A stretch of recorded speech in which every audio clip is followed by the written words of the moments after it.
If you were to show up at my apartment wearing this, I'd be freaked out, yeah. I mean, I don't think I would actually like put it on my head. Oh, that's what we were gonna have you do. Yeah, no, I'm not doing that.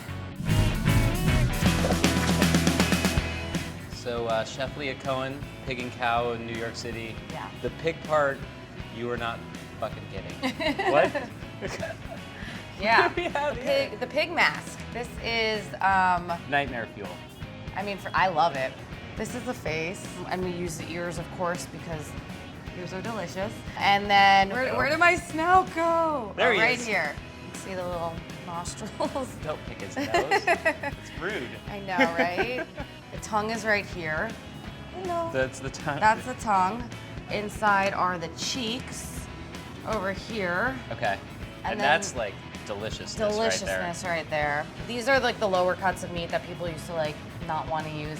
Pork cheeks are like less than $2 a pound, and they're like delicious. Mm-hmm. I was like, fuck, let's use pork cheeks on the menu all the time. Until they become really popular. Until and then they this will become- become yeah. like the short rib or something years ago. Exactly. Was a cheap cut, and then it's Right. like everyone wants short rib. It's also a process because you have to braise it, and then you have to cool it down because you don't want it. You can't grill it hot, and you have to have garlic, bay leaves, soy, and vinegar. And that, like, if you cook anything in that, that's like Filipino food.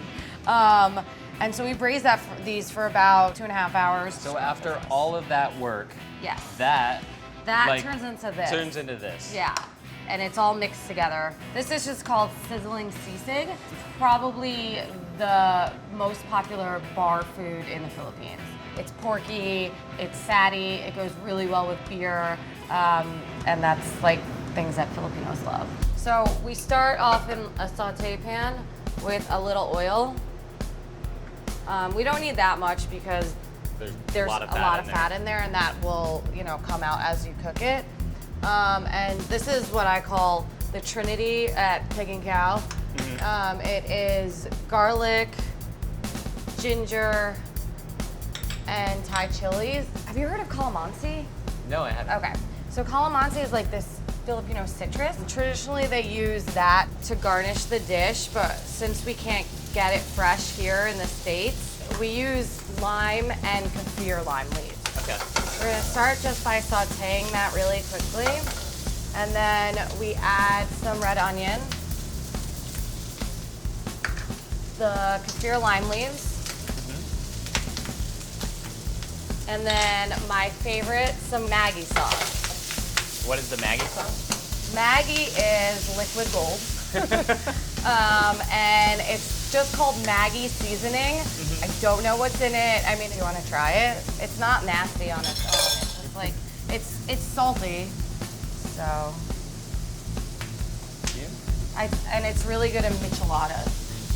It definitely is salty, but it's like not like overpowering. Yeah, this is a modern version of sisig. We're heating that up, we're letting that cook, and we're gonna crack a raw egg in the middle of it. And back in the day, they used to add brain, and so it has like a really creamy texture. So we're replacing it with the egg, so it's supposed to mimic the same texture. Right. Yeah, so if it pops, and if we didn't grill it, it would be like popping all over the place. It's popped in my eye before. I've gotten burned from it. It's like dangerous dish. And then we want to make sure that the sizzle is nice and hot, which it is. It's smoking, so that's a good sign.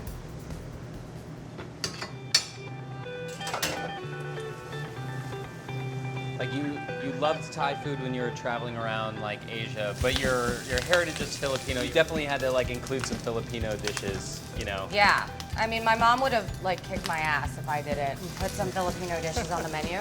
This is crispy pig ears that we fry and we add for texture. Oh wow, that's a great crunch to it. Yeah. This is a dish you specifically went over to the Philippines and you like, this is the one I want to learn how to make while I'm there. Yeah. So I went to Manila for like 3 days and did like an intense like culinary boot camp, I guess, with this like Filipino dude. It all has an art to it.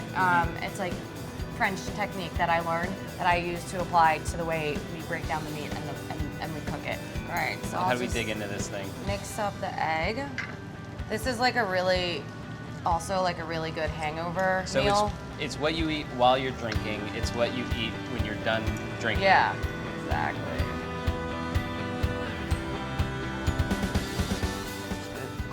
It has like the textures from like the braised ears and then the crispy ears.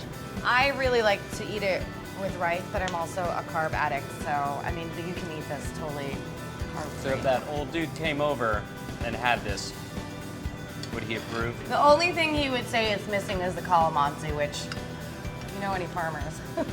You know what? No, I don't. No. One of my friends was telling me that there's an actual word, I think in Tagalog, that Tagalog. means, how do I say it? Tagalog.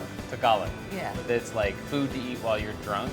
Fulutan. It's like all food to eat while drinking. The fact that they came up with that word, Yeah. you have to love that culture. Yeah. They love to eat and drink.